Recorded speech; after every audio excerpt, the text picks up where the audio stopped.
Long ago, in the faraway land of ancient Greece. Faraway land? Sure, we're talking about a long time ago, but Greece was one of the cultural epicenters of the world at this point, so far away as relative to what, you crazy gun-toting old coot? So I guess we're starting off the video with nonsense and utter stupidity. Charlton Heston was an American, so if he's suggesting Greece was far away, clearly he's speaking from an American perspective. And saying Greece was one of the cultural epicenters of the world at this point is hilarious, considering we're literally talking about ancient mythological Greece. You know, the time before human beings existed? Of course, the actual sin here is that we're talking about Greece, but referring to the character as Hercules, which is his Roman name. We'll take it from here, darling. And thus begins one of the coolest ideas in this generation of Disney movies, where these fantastic characters turn the idea of a Greek chorus on its old white head. And every time I watch it, I'm giddy. Go on and take your sin off while I'm still smiling. Having said that, the ladies go on to sing a song called The Gospel Truth. And while it's an awesome song presented by a gospel choir, that's a real counterbalance to the story of this movie, which is Greek mythology. So on the one hand, CinemaSins praises this movie for not being old and white, but then turns around and sins it for not being old and white. I can't be the only one dazed and confused here. They're singing about how the Titans used to rule the earth, but they haven't even ruled the AFC South in over a decade. Jeremy makes an NFL pop culture reference that nobody cares about because the AFC South sucks. One time when I was a kid, I went to the roller skating rink and they bathed the whole place in this strobe lighting for like 5 minutes straight. I completely lost where I was and bumped into a large kid who then punched me in the kidney. I fell over and couldn't get back up on the skates, so I crawled on this nasty-ass rink floor, getting pelted by oncoming skaters and taking a few of Skip. These gods are milling around for a goddamn cocktail party? They don't have anything better to do than drinking dirty martinis. They could be out walking on water, or calling down a huge storm, or, I don't know, a giraffe or something. My point is, a cocktail party would be one of the last options I would choose if I were a god. Hell, can they even get drunk anyway? The one thing I took away from that soliloquy is that CinemaSins thinks gods should giraffes. That's the sin. If there's one god you don't want to get steamed up, it's Hades. What? Doesn't this very movie show us that Zeus and plenty of the other gods get really powerful when you piss them off? This feels like a cheap excuse to make a steam heat pun. To be frank, this movie kinda underpowers Zeus and makes light of the other gods like Hermes, who was captured by pain and panic. The god whose claim to fame is speed is captured by Tweedledee and Tweedledum. Pain! Oh, and panic! Discount Inside Out. I was going to point out that this movie obviously predates Inside Out, but we are talking about CinemaSins here, the YouTube channel that thought a DCEU film would outgross an MCU film. You know what I'm talking about, but it literally applies to all of them. Hades is supposed to be a pretty normal god, so what's up with this hellfire and brimstone act? He's not the actual Satan. Of course, Greek mythology predates Christian mythology by literal millennia, meaning that when the Judeo-Christian preachers were borrowing ideas for their stories, Greek myths were obviously tapped. In fact, in Acts 2, the underworld is referred to as Hades, proof positive that the Christians stole this concept from the Greeks. In the underworld, there exists a river called the River Felgathon, which, as its name implies, was on fire. What I'm saying is, it's not exactly unreasonable to depict Hades as being in control of fire, especially in a cartoon where the Roman name is being used for the titular character. Here, the three witches kill someone and her soul screams by on its way into hell. Thanks, Disney. My kids were just getting over the dark sex song from Hunchback, too. Death does not only apply to preteens and teenagers. Eventually, the concept has to be taught to kids. People die, and it's better to explain it to them in a way that is easily understandable. We're not supposed to reveal the future. You literally just revealed the future 3 times in a row before this statement. No, they literally didn't, because they only did it once and did so quietly. Besides, she isn't saying they can't, just that they aren't supposed to. You aren't supposed to drive in the diamond lane by yourself, but it doesn't mean it never happens. The planets will align ever so nice. Why are there only 6 planets, though? Because at the time, the Greeks only knew of 5 other planets besides the Earth. Uranus wasn't considered a planet until 1781. Prior to this, the Greeks considered it fat. First, you gotta turn the little sunspot mortal. Cough, man. If you've had this ability from day one, why haven't you used it on any other gods that may have posed a threat? Why do you even have to wait for the planets to align before you wake the Titans? Probably because it's not as easy to trick a god as you're making it out to be. He probably didn't have more of that potion anyway, which is backed up by the idea that Hercules had to drink every last drop of that potion. And are you just not paying attention to the movie? The fates state quite clearly that the usage of the Titans is what wills Hades to victory. If the potion is what he could have used, they'd have told him so. He has to drink the whole potion! Every last drop! Jesus Christ, is this rush week at University of Georgia or something? Is Hercules pledging Sigma Nu? Wow, customer 12's really bringing sexy back.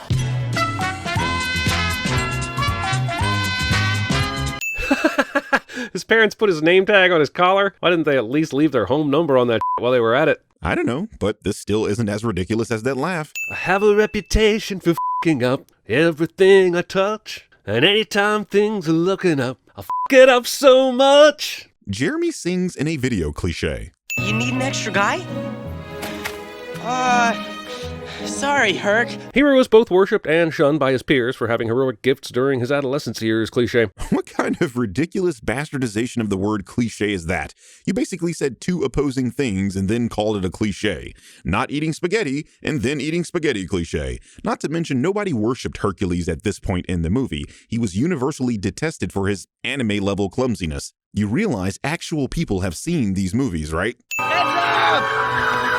I got it! This leads to Herc knocking the column down and f***ing up the town square. But is it really his fault? Or these hack f***ing ultimate frisbee assholes? That's 2 overthrows in a row, man. Even then, if Hercules didn't go after the discus, the town wouldn't have been ruined. You know, because the discus isn't super strong with the ability to knock out walls. But my discus... Alright, that was flagrant. I think you've taken CinemaSins' style against them a little too far. Basically, he's Superman crossed with Urkel. How can he be this old but this unaware of his own dumb f***ery? Jeremy of CinemaSins asks. Also, he's an outcast because he's too strong. And I'm just saying, as a bullied person, this is not super relatable. As a person who was also bullied in school, I don't think this is supposed to be relatable, especially considering Hercules isn't being bullied so much as he's being ostracized due to his destructiveness. The film is supposed to get across that Herc is a god, meaning they're saying he's the opposite of relatable. You keep that freak away from here! I do sympathize with somebody being bullied, again and for the record. But the difference here is that he's being bullied for being super strong. No, I am not saying he should just beat them up to shut them up. I'm saying they would never taunt him like this, because even a single step or missed high five from him could mean death. Again, he is not being bullied for being strong. He is being ostracized because he's a clumsy oaf whose super strength adds to his destructiveness. Please explain to me how we can be more tolerant of someone destroying your shit every single time they come around, and why I'd be the bad guy for banning them. Also, why is teenage Hercules such a string bean? Baby Herc was a beast, and he obviously fills out to be f***ing huge in a few years, so why does he have this beanpole era in the middle? That's called baby fat, my guy. He's not American, so it doesn't stick around, if you know what I'm saying. But if you found me, then where did I come from? Look, this is a frighteningly calm response to finding out your parents found you as a baby. Yes, you would ask where you came from, but that would be after roughly 45 minutes of screaming "what?" over and over again. Even if I granted you everyone being as ridiculous as you, the way the film transitions to this conversation implies the parents spent some time explaining everything to him.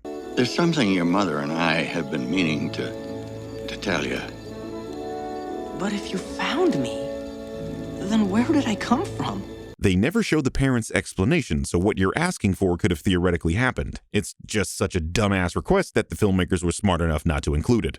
And only gods can live on Mount Olympus. Man, Zeus sure did move the hell on from Hercules, didn't he? Did they even try to find him? Since he still has the strength, couldn't they have made an exception for the Mount Olympus rule? Couldn't they have looked for the cure for the mortality poison? Herc's parents did jack f***ing shit after their super important son went missing one night. Jeremy, you're aware that we're talking about mythology, right? None of this shit makes any sense, and it's usually done to either control the ignorant or teach a moral lesson. In this case, it's the latter. Hercules' story, at least the Disney version, is supposed to teach about the virtues of sacrifice. If they just allowed Herc to skirt the rules, this not only ruins the opportunity to learn something, it negates the existence of the story in the first place. I don't disagree that Noah's Ark is a dumbass story that makes little sense, but the lesson is to do what God says, or he's going to drown your monkey ass.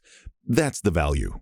Hercules, if you can prove yourself a true hero on Earth, your godhood will be restored. Herc adjusted to this life-changing event in record time. Just yesterday, he was dragging his adopted dad's hay into town, and here he is chatting with the god of gods, then flying around on a magical winged horse, and there's not a hint of hesitation? Your line of reasoning is hilarious. Imagine conversing with the literal supreme god of your religion, where he tells you exactly what you have to do in order to live with him in the sky, and then hesitating. Jeremy would be that guy that is given irrefutable proof of something and still going, nuh-uh.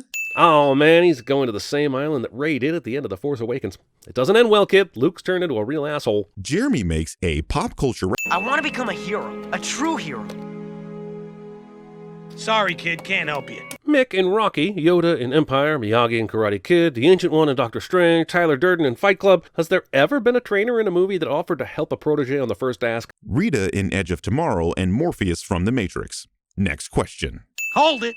Zeus is your father, right? Why is Phil so shocked about this? Not only did Zeus pop out a bunch of kids with Hera, he was well known to stick his thunderbolt all over the place. So is it really so hard to believe Herc was the result of royal coitus? You know how many people slept with Wilt Chamberlain? Upwards to 20,000. How many of those people were your mother? There's no way him grinding the gears would make the sharks jump out of the water in unison. He says in regards to a musical about mythological beings. Also that laugh. Next stop, Olympus. How long have they been training? Herc's gone from a teeny tweener to a full-grown Tate Donovan in seconds flat. Did all this exercise drop his balls that much? The writers of CinemaSins have the reasoning skills of children in preschool. What's next? You're going to tell me that Simba became a full-grown lion in the time span it took to finish singing Hakuna Matata? So the very first person Herc finds to rescue after leaving the island is the double agent planted by Hades? And she's not even here to ensnare Herc, but someone else? You just broke the coincidence dial. Or you just put those two things together and called it a coincidence. You said it yourself. Meg has nothing to do with Hercules at this point and was there to recruit this guy. Further, she's only here because she sold her soul to Hades. She's only significant to the story because Hercules finds her. What, you think Hades only made a deal with one person in history? Grow up, Peter Pan. This movie is all, hey, physics, f*** you. Yeah. Welcome to mythology. You weren't tipped off by Zeus making Pegasus out of a cloud? I think I prefer Wonder Boy. Wonder Boy, what is the secret of your power? Jeremy sings in a video cliche. Well, you know how men are. They think no means yes and get lost means take me, I'm yours. I appreciate the sassiness and self-assuredness of Meg here, but what was her plan for escaping the clutches of that butt munch if Hercules hadn't intervened? Didn't seem like Hades was interested in helping her out, even though it was his idea to recruit the River Guardian. This is ancient Greece, man. We have trouble putting rapists away in 2020. I just had to look up what a satyr is. Typically, they're depicted as having a permanent, exaggerated erection. And I double motherfucking dare Disney to release the director's cut of this movie that shows Danny DeVito walking around with a constant boner. Jeremy says boner. I'm Hercules, and, I happen to be a hero. I realize the introduction is awkward, but the are these assholes laughing at? Dude looks the part, has a magical horse right next to him, and an insignia of the gods on his belt, and they were just talking about how everything was. Even if they were dubious, this is a stupid response to a guy offering to help. You've removed this scene from its context. In this scene, the group asks Hercules, has he ever done anything heroic, to which he responds no, and then they talk about the failure of Achilles. What I'm saying is, they have logical reasons to doubt this nobody. How am I supposed to prove myself a hero if nobody will give me a chance? Goddamn, what a whiner. Go sit on a rooftop or check the police scanner or walk through town. This whole I can't be a hero if no one will let me bullshit is even more annoying than in Spider-Man Homecoming. Isn't this ironic, coming from the guy that questions things in movies when all he has to do is pay attention and those questions will be answered? Besides, Phil makes it seem as if Hercules has to have an audience to be a hero. Let's get ready to rumble! How did Hades know that the Hydra was in this pit? How did Hades, a literal god who definitely put the Hydra there, know the Hydra was in the pit? Even though the movie explicitly states that Hades put all these obstacles in Hercules' way? See what I was saying in the previous sin? This dude just admonished Hercules for whining and not being proactive. It's like, take some of your own medicine, Dr. Kevorkian. He's cutting off the heads again, even though he just learned that cutting off one grew back 3. He's stupid is what I'm saying. Ben Affleck and Gone Girl levels of stupid. Yet again, Jeremy is sinning characterization. The film itself admonishes him for continuing to cut off the heads of the Hydra. Will you forget the head-slicing thing? All this merchandising is vaguely amusing, but also very dated. Might as well make a Reebok pump reference or find a way to work in a character saying, where's the beef? In what world is an Air Jordan reference dated? Dude, I still have to fight off the hype beast to get a pair of J's in 2020. This fucking guy. I mean, imagine talking about a movie from 1997 just to call it dated 23 years later. Did CinemaSins think this was the one with The Rock? That play, that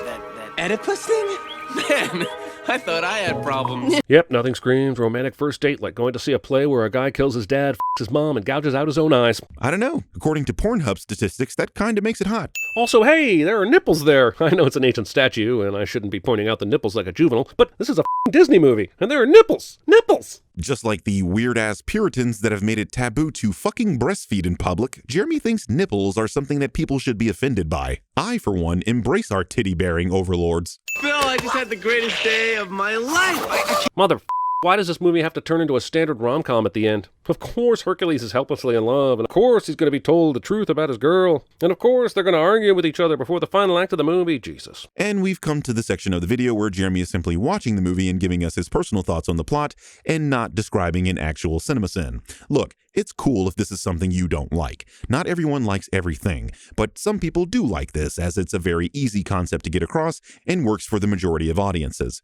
We aren't here to listen to Jeremy's personal gripes with movies. That's what your reviews in your car was for.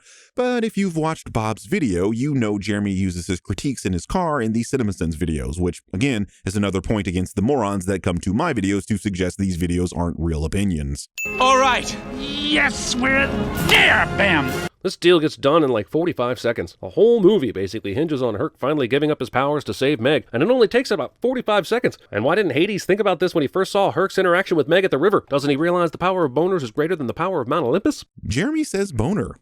Again. The Bifrost is acting up again. Heimdall, are you on a smoke break again? Jeremy. We've got to find Phil. He's the only one who can talk some sense into him. Find Phil? How the hell did Meg find Pegasus? Proof positive that CinemaSins doesn't actually watch the movies they sin. Meg literally hears Pegasus, and that's how she found him.